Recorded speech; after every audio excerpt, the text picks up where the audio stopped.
इंद्र ने, तो वो यज्ञ करने लग गए जिससे इंद्र का वध हो सके।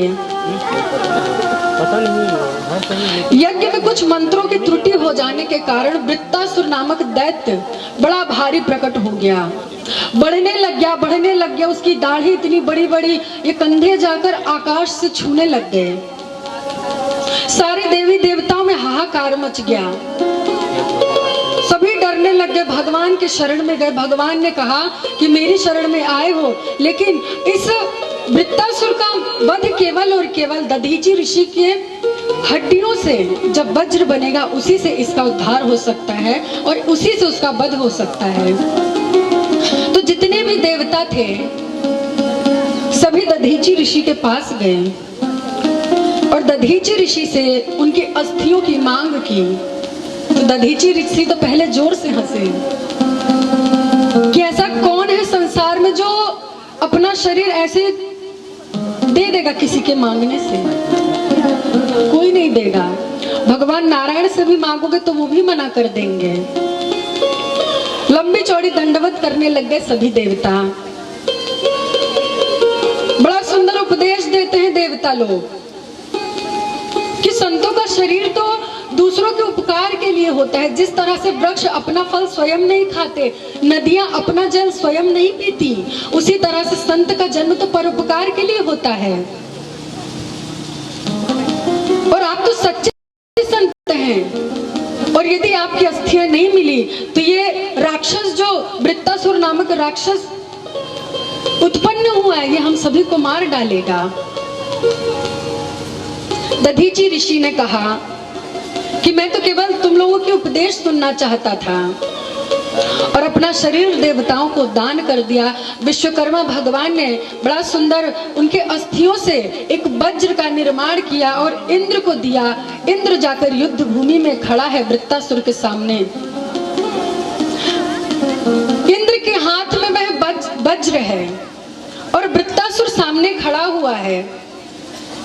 जब वृत्तासुर ने उस वज्र को देखा तो उस वज्र में वृत्तासुर को बिहारी जी का दर्शन होने लग गया और बड़ी सुंदर 4 श्लोकों में स्तुति की, जिसमें धर्म, अर्थ, काम और मोक्ष इनका वर्णन किया गया है। और सबसे प्रथम श्लोक में क्या कहता है कि अहं हरे तव पादैकमूल दासानुदासो भवितास्मि भूय मना स्मरेता सुपतेर्गुणास्ते गृणीत वा कर्म करोतु काय। कि हम हरे तव पादे कमूल, अर्थात हे हरि, आपसे और कुछ नहीं चाहिए।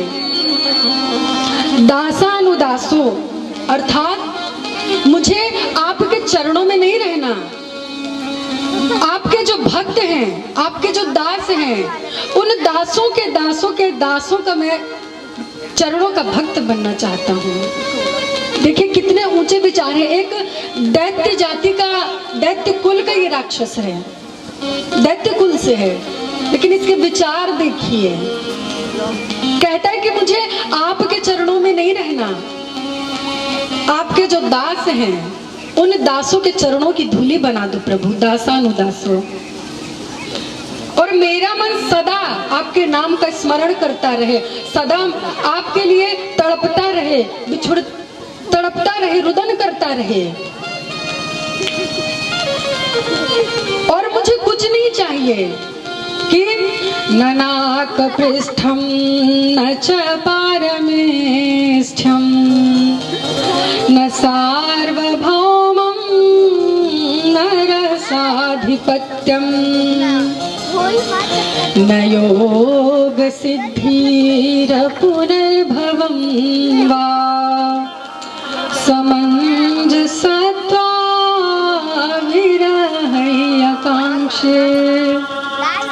अब यहाँ पर क्या कहता है ननाक पृष्ठम न च पारमिष्ठम, ना मुझे कोई ऊंचा पद चाहिए, ननाक पृष्ठम न च पारमिष्ठम,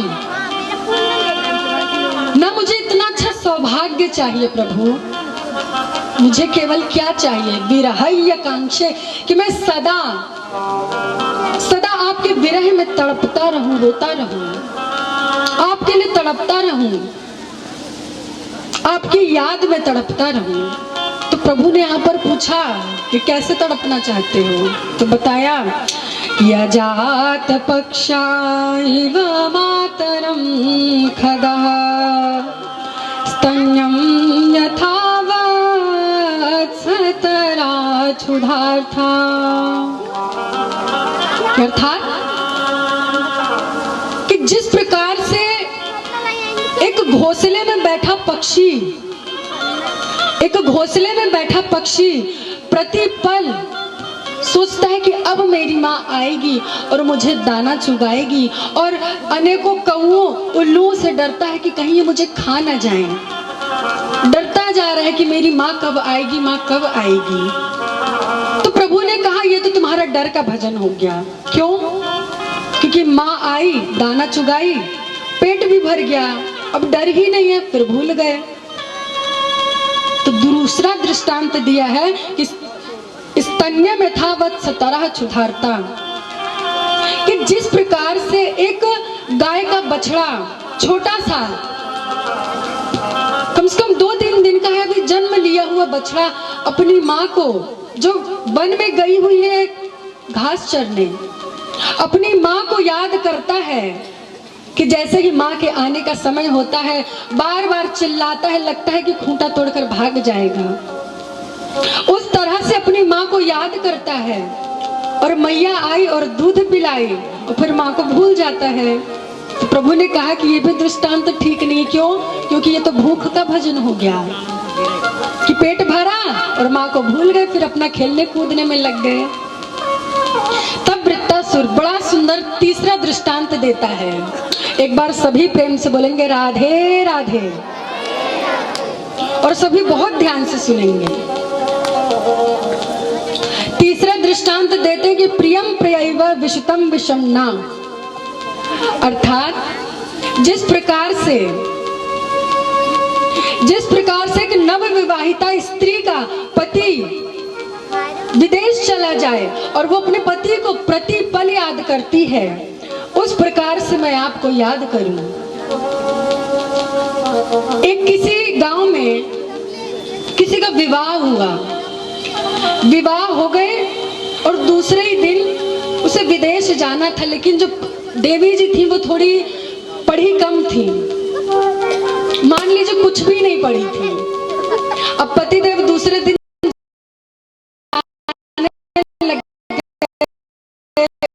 विदेश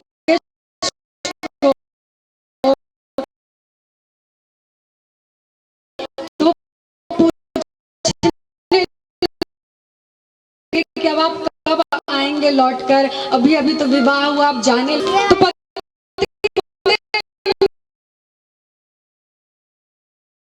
तो मैं 10 दिन में लौट आऊंगा, चिंता क्यों करती है?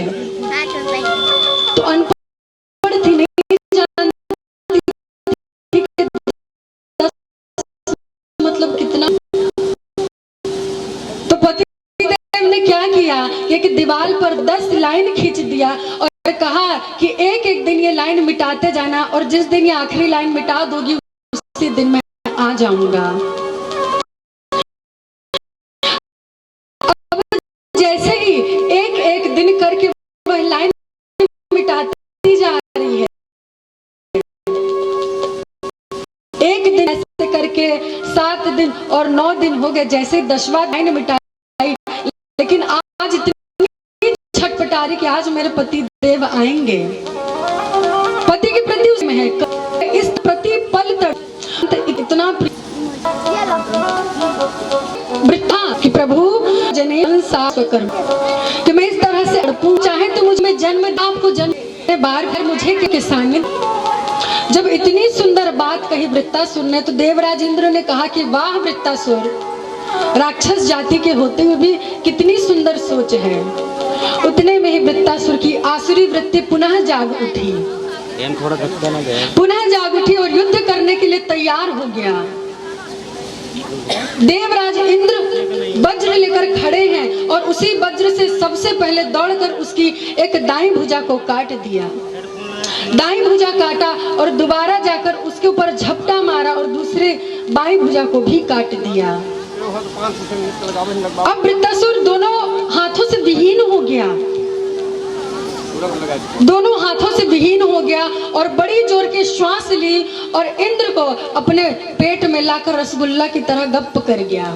अब सारे देवी देवता हाहाकार मचाने लग गए कि अब तो इंद्र पेट में चला गया, अब क्या होगा, अब हमारी रक्षा कैसे होगी। लेकिन इंद्र के पास नारायण कवच का शक्ति थी, नारायण कवच की, और वज्र था। इस कारण से 1 वर्ष में देवराज इंद्र ने वृत्तासुर का पेट फाड़कर और बाहर निकले और अब जाकर वृत्तासुर का वध किया। बोलिए भक्तवत्सल भगवान की।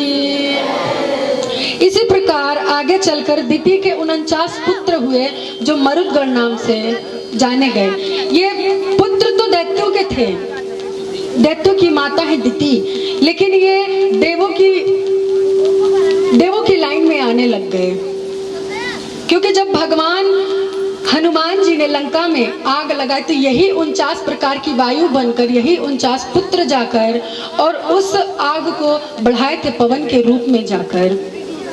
तो इन्होंने कार्य प्रभु का किया, जबकि दैत्य के पुत्र हैं। आगे चलकर हम सभी 7वें स्कंद में प्रवेश करते हैं।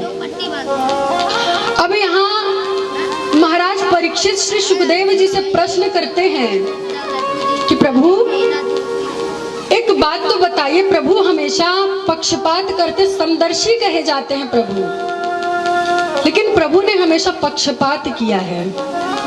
वो कैसे कि प्रभु देवताओं को तो बड़ा प्रेम लुटाते हैं और दैत्यों को मारते हैं, जब समदर्शी है तो पक्षपात क्यों करते हैं।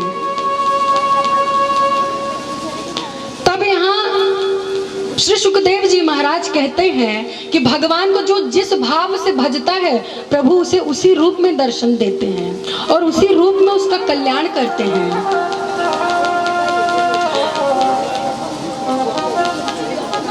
जब धर्मराज युधिष्ठिर ने राजसूय यज्ञ किया तो उस यज्ञ में सर्वप्रथम पूजा भगवान श्री कृष्ण की गई, लेकिन वहां शिशुपाल ने प्रभु को 100 गालियां दी और जैसे ही 101 गाली हुई और प्रभु ने अपने सुदर्शन चक्र से उसका गला काट दिया और सबके देखते देखते शिशुपाल के शरीर से एक प्राण ज्योति निकली और प्रभु के चरणों में विलीन हो गई। तब महाराज युधिष्ठिर ने प्रश्न किया कि ये तो प्रभु आपको गाली देता था, इतना दुष्ट राक्षस था, तब भी इसको आपके चरणों में गति प्राप्त हुई। तो यहाँ बताया कि जो जिस भाव से प्रभु को भजता है प्रभु उसी भाव से उसका कल्याण करते। कम से कम भजे तो सही, चाहे क्रोध से भजो, चाहे आलस से भजो, चाहे प्रेम से भजो। गोपियों ने प्रेम से भजा, शिशुपाल ने द्वेष से भजा और कंस ने मृत्यु के भय से भजा, लेकिन भजा तो प्रभु ने उस सबका कल्याण किया। ऐसा कोई है जिसका अहित किया हो? नहीं। तो यहाँ श्री सुखदेव जी महाराज अब बताते हैं कि जितना प्रेम शायद भगवान ने अपने देवताओं को, अपने पुत्र ब्रह्मा जी को नहीं दिया होगा, उससे कहीं ज्यादा प्रेम प्रभु ने दैत्य के पुत्र प्रहलाद जी एवं राजा बलि पर किया है। वो कैसे? जब हिरण्याक्ष इस पृथ्वी को ले जाकर रसातल में रख दिया और प्रभु ने हिरण्याक्ष का वध किया,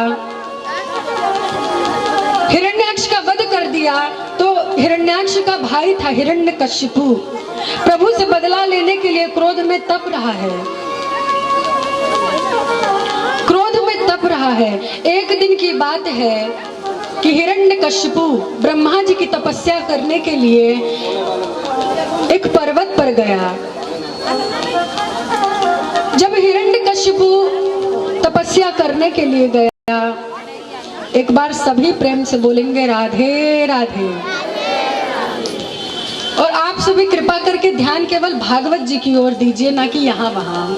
देखिए यहाँ वहाँ देखना तो आपका हमेशा लगा रहेगा, लेकिन एक कथा थोड़ी हमेशा चल रही है। आज चौथा दिन हो गया, केवल 3 दिन बचे हैं। तो 3 दिन ही बचे हैं, तो अब तो कम से कम प्रभु के दर्शन करिए। उसके बाद जितना मन हो उतना आप अपनी सहेलियों को और अपने पड़ोसियों को देख लीजिएगा और बातें कर लीजिएगा, पूरा समय मिलेगा आपको।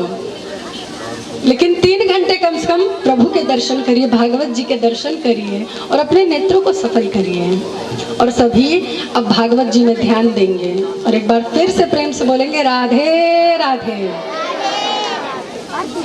जितने बार राधे राधे बोलोगे उतने बार भव की बाधा कटेगी आपकी। इसलिए जितना हो सके यहाँ पे बैठे रहते, लेकिन मन मन में राधे राधे करते रहा करो। तो यहाँ हिरण्यकशिपु गया तपस्या करने वन में, लेकिन बार बार एक तोता आकर बार बार उसके कान में नारायण नारायण नारायण करता है।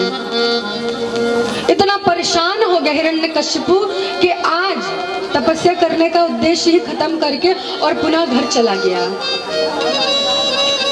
हिरण्यकशिपु की पत्नी कयाधु ने पूछा कि स्वामी आप तो तपस्या करने बन गए थे, फिर इतना जल्दी कैसे आप आ गए? इतना जल्दी आप कैसे आ गए?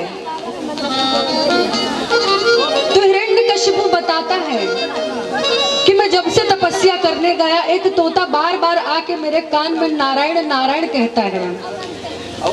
तो कयाधु तो बड़ी प्रसन्न हो गई कि आज मेरे स्वामी के मुख से नारायण नाम निकल रहा है। तो बार बार पूछती है उस तोते ने क्या कहा, कैसे कहा, और आज जाने अनजाने 108 बार हिरण्यकशिपु के मुख से नारायण नाम निकलवा लिया। पत्नी हो तो ऐसी कि राक्षस के मुख से भी 108 बार नारायण नाम निकलवा लिया। आप में से कोई कर सकती है? मैं ये नहीं कह रही कि आपके पति देवता दैत्य होंगे, लेकिन तब भी कर सकते हैं कोई? बोल दीजिए, पहले से इतना नाम लेते हैं। तो आज कयाधु ने बार बार 108 बार नारायण नाम लेवाया उसके मुख से।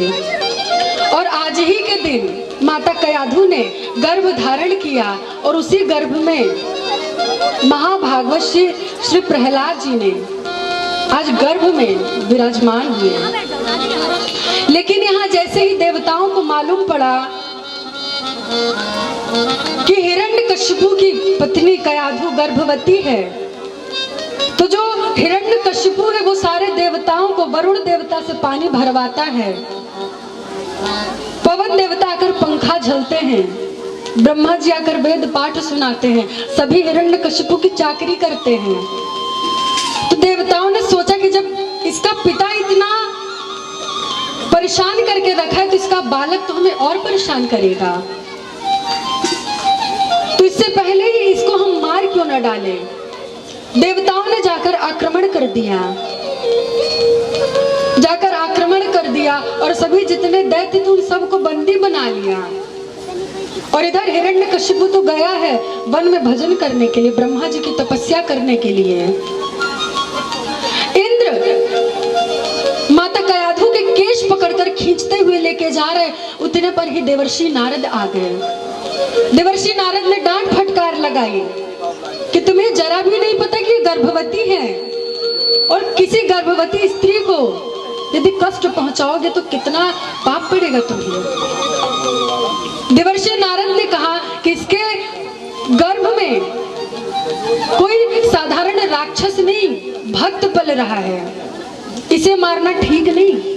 और देवर्षि नारद अपने आश्रम कयाधु को ले गए और 9 महीने तक अपने आश्रम में ले जाकर भगवान की सुंदर सुंदर कथाएं श्रवण कराते हैं, संकीर्तन कराते हैं, और वही सब जितना प्रभु का नाम था वह सब गर्भ में बैठे श्री प्रहलाद जी श्रवण करते जा रहे हैं। इससे क्या सीख मिलती है? प्रहलाद जी कितने बड़े भक्त हुए, इसका क्या कारण है? हम सभी को लगता है कि बालक जन्म लेने के बाद जब धरती पर आता है तो हम उसे जो सिखाते हैं वो वही सीखता है।